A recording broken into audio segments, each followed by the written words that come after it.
I don't pray, especially not to idols. Not to idols. मैं ना भगवान में मानती नहीं हूँ, भगवान से कुछ होता ही नहीं है, मैंने भगवान को नहीं देखा। रामायण महाभारत की कहानियां सुनाई गई थी बचपन में, मैंने कहा था ये कैसे पॉसिबल हो सकता है कि भगवान को मैंने अपनी आंखों से नहीं देखा ना, तो मतलब भगवान है ही नहीं। अगर आपसे पूछा जाए कि रिलीजन क्या है तो आपका आंसर क्या होगा? कोई बोल सकते हैं कि गॉड के ऊपर जो ट्रस्ट है उसी को हम लोग रिलीजन कहते हैं, या फिर गॉड के साथ ऑर्गेनाइज वे से अगर कनेक्ट होना है तो आपको रिलीजन फॉलो करना होगा। मगर क्या ये डेफिनेशन सही है? रिलीजन का एग्जैक्ट डेफिनेशन क्या है? अगर हम लोग यही क्वेश्चन स्टूडेंट से पूछे जो कि रिलीजन प्रैक्टिस कर रहा है ऑल ओवर वर्ल्ड से, रिलीजन का डेफिनेशन क्या है, तो वो लोग भी शायद सोचेगा इसका आंसर क्या है, क्योंकि इसका कोई एग्जैक्ट आंसर नहीं है। ऑन द अदर साइड अगर आप मुझसे पूछे कि रिलीजन एग्जैक्ट है क्या, तो मुझे लगता है कि रिलीजन है आपका क्रिएटिविटी। आप जो क्रिएट कर रहे हैं इस दुनिया पे, आपका जो सिग्नेचर है वही आपका रिलीजन है। अगर आप अपने काम से प्यार करते हैं, अगर आप दुनिया में कुछ पॉजिटिव क्रिएट कर रहे हैं, तो वही आपका रिलीजन है। और अगर हम लोग यही आंसर ढूंढने में हिस्ट्री में जाए तो हम लोग को देखने मिलता है पास्ट में अकॉर्डिंग टू डिफरेंट सिविलाइजेशन जो रिलीजन है उसको अलग से माना गया है। फॉर एग्जाम्पल कुछ सिविलाइजेशन थे जो लोग थे मोनोथिस्टिक, मतलब वो लोग एक ही गॉड को माना करते थे और वही गॉड को पूरा सिविलाइजेशन वर्शिप करता था। ऑन द अदर साइड कुछ सिविलाइजेशंस थे पॉलीथेइस्टिक जो लोग डिफरेंट टाइप ऑफ गॉड को एक साथ मानते थे। इनमें से one of the old civilization था जो सिंधु रिवर के साइड में रहा करते थे और यही सिंधु के नाम से आगे जाके हिंदू धर्म का बॉर्न हुआ। एंशिएंट टाइम में डिफरेंट सिविलाइजेशन में रिलीजियन को सबको एक साथ रखने के लिए यूज किया जाता था, मगर टाइम के चेंज के साथ साथ ये जो इंफॉर्मेशन था डिफरेंट सिविलाइजेशन का डिफरेंट रिलीजियन के तरफ, और आगे जाके ये सारा इंफॉर्मेशन को डिफरेंट टाइम में कभी पत्थर में या फिर कभी कोई मॉन्यूमेंट में या कभी कोई चर्च में या कभी कोई टेम्पल में या डिफरेंट टाइप ऑफ बिल्डिंग्स में लिखा गया और उसके बाद ये सारा इंफॉर्मेशन को किताबों में लिखा गया और आगे जाके जो न्यू जनरेशन है वो लोग वही बुक को पढ़ के अपना रिलीजियन का जो हिस्ट्री है वो जान पाए। और ये जो प्रोसेस था ये दुनिया में सिर्फ एक जगह नहीं हो रहा था, डिफरेंट टाइम में डिफरेंट सिविलाइजेशन में different part of the world में ये होता गया और आगे जाके दुनिया का डिफरेंट पार्ट में different type of religion grow करने लगा। दुनिया भी चेंज हो रहा है और हर किसी का व्यू है वो भी चेंज हो रहा है और इसी चेंज के साथ साथ अभी एथिज्म जो है वो ग्रो कर रहा है। एथिज्म मतलब कोई भी गॉड पे ट्रस्ट नहीं करना। और आज के डेट में वर्ल्ड का डिफरेंट पार्ट में ये जो एथिज्म है ये काफी ग्रो किया है। ऑलरेडी 2022 का एक रिपोर्ट है जिसमें कहा जा रहा है कि दुनिया में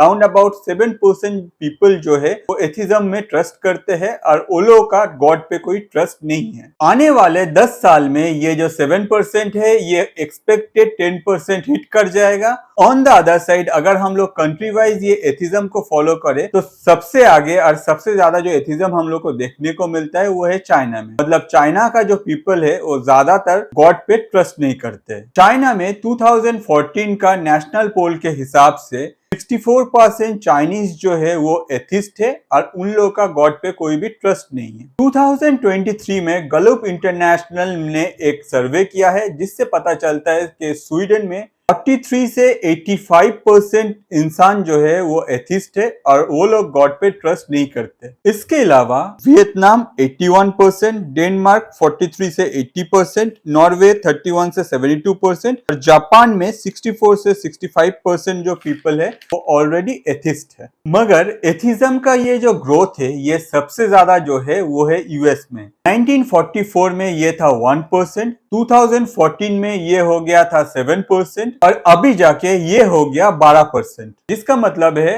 हर 100 अमेरिकन में 12% अमेरिकन जो कि गॉड को ट्रस्ट नहीं करता है। On the other side last 10 years में यूएस में 5% एथिस्ट ग्रो किया है। वीडियो के स्टार्टिंग में जैसे मैंने आपको पूछा था कि व्हाट इज रिलीजियन, तो अभी आप शायद पूछ सकते हैं कि व्हाट इज एथिज्म। तो एथिज्म जो है इसका कोई परफेक्ट डेफिनेशन एग्जैक्ट नहीं है। ऑन द अदर साइड हम लोग कह सकते हैं कि एथिज्म एक ऐसा प्रैक्टिस है जिसमें जो एथिज्म को फॉलो करता है वो गॉड पे कोई ट्रस्ट नहीं करता है, वो अपने तरफ से हर कोई मैटर को साइंटिफिकली या फिर रैशनली या फिर कोई लॉजिक के साथ समझना चाहता है। ऑन द अदर साइड अगर एथिस्ट को कोई बात समझ में नहीं आया तो वो आगे वाला से एक साइंटिफिकली या फिर लॉजिकली या फिर रैशनली आंसर एक्सपेक्ट करता है। ये सब सुनने के बाद आपको शायद लग सकता है कि ये जो एथिज्म है ये ज्यादा पुराना नहीं है, शायद 10-20 साल या फिर 30-40 साल पुराना है, मगर ऐसा बात नहीं है। अगर एथिज्म को हम लोग ढूंढने जाए तो एंशिएंट पास्ट में भी हम लोग को एथिज्म दिखता था। For example Greek philosopher Ephesus ने कहा है कि भगवान या फिर आत्मा जैसा कुछ नहीं है। ऑन द अदर साइड जो है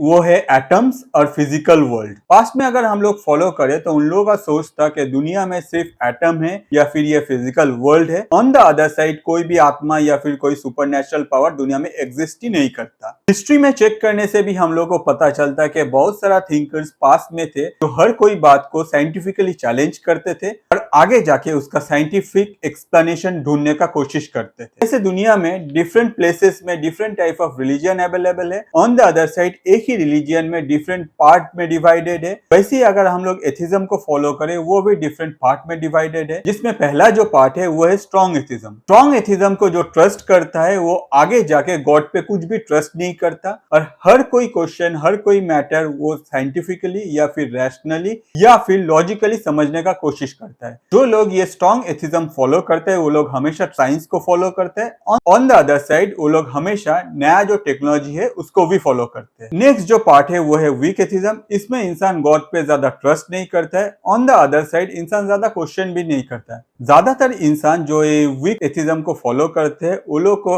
अच्छी तरह से पता है कि कौन सा काम के पीछे कौन सा साइंस फैक्टर है और इसीलिए लोग क्वेश्चन ज्यादा नहीं करते। नेक्स्ट जो पार्ट है वो है सेक्युलर ह्यूमनिज्म, जिसमें इंसान सबसे बड़ा है और इंसान के ऊपर कोई भी रिलीजन नहीं है। आगे जाके इस तरह का लोग हमेशा इंसान को प्रायोरिटी लिस्ट में ऊपर रखते हैं और इंसान के लिए जो भी करना चाहिए वो करते हैं। ऑन द अदर साइड ये लोग रिलीजियस मैटर को उतना ज्यादा एंटरटेन नहीं करते। और नेक्स्ट जो पार्ट है वो है स्केप्टिज्म। इसमें इंसान हर कोई बात को लेके क्वेश्चन करते। जो लोग स्केप्टिज्म फॉलो करते हैं उन लोगों को पता है कि कोई भी कुछ भी हो, एक छोटा सा भी अगर कुछ इंसिडेंट होता है at that point of time जो स्केप्टिज्म को फॉलो करते हैं वो लोग 1000 क्वेश्चन करेगा और वही क्वेश्चन का आंसर से वो लोग कोई भी मैटर को समझने का कोशिश करते। एथिज्म का हम लोग का सोसाइटी पे काफी डीप इंपैक्ट है। एंशिएंट टाइम में कोई भी कोई क्वेश्चन नहीं करता था। On the other side atheism एक ऐसा प्रैक्टिस है जिसमें इंसान ज्यादा क्वेश्चन करता है, आगे जाके जो नॉलेज है वो भी ट्रांसफर होता है और ये सब most of the time scientifically connected होते हैं। इसीलिए अगर कोई एथिस्ट है वो कोई क्वेश्चन पूछता है और उसको सही तरह से आंसर नहीं मिलता है तो वो हमेशा कोशिश करता है अपने तरफ से आंसर ढूंढने के लिए। टाइम के साथ साथ साइंस और टेक्नोलॉजी का जो ग्रोथ है ये एथिज्म का जो क्वेश्चन है ये आंसर करने में सक्सेसफुल रहता है। फॉर एग्जाम्पल एंशिएंट टाइम में जब बारिश नहीं होता था तब पूजा किया जाता था और डिफरेंट रिचुअल करके गॉड को हैप्पी करने का कोशिश किया जाता था। आज के डेट में अगर कहीं कोई बारिश नहीं हो रहा है तो हम लोग साइंटिफिकली उस लोकेशन का जो वेदर फोरकास्ट है उसको फॉलो करते हैं। आगे जाके हम लोगों को पता चल जाता है कि कब बारिश होगा। अगर कोई बारिश होने का चांसेस नहीं है तो साइंस इतना आगे चल चुका है कि साइंस अपने तरफ से आर्टिफिशियल बारिश भी वहां कर सकता है। तो इस लॉजिक को अगर हम लोग फॉलो करें तो हम लोग को पता चलता है कि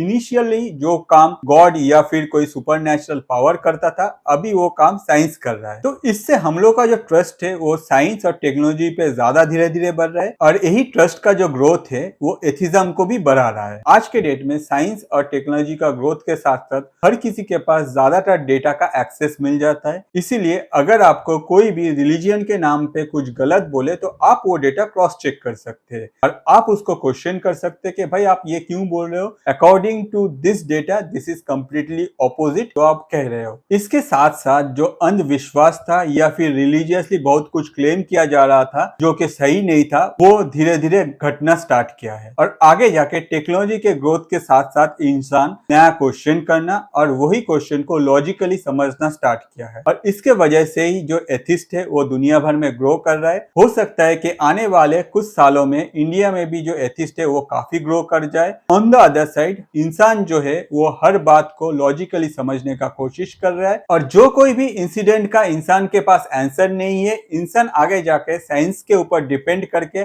उसमें रिसर्च कर रहा है और एक ना एक दिन वो आंसर ढूंढ के ला रहा है। हो सकता है साइंस और टेक्नोलॉजी के ग्रोथ के वजह से आगे एक ऐसा दिन आए जिस दिन हम लोगों के पास सारा आंसर्स अवेलेबल हो। ऑन द अदर साइड यही साइंटिफिकली आंसर्स जो है ये हमेशा पॉजिटिविटी पेट करता है। इससे आपको आपका नॉलेज का ग्रोथ होता है। और आगे अगर आप चाहे कि आपका ही नॉलेज का ऐसा ग्रोथ होता रहे तो प्लीज चैनल को सब्सक्राइब कीजिए। और अगर आपका दोस्त कोई एथिस्ट है उसको ये वीडियो शेयर कीजिए, क्योंकि उसको भी पता चलना चाहिए कि उल्लू को लेके दुनिया क्या सोच रहा है या फिर कौन सा कंट्री में एथिस्ट कैसा ग्रो कर रहा है। तो आज के लिए इतना ही। मैं अतनु, थैंक यू।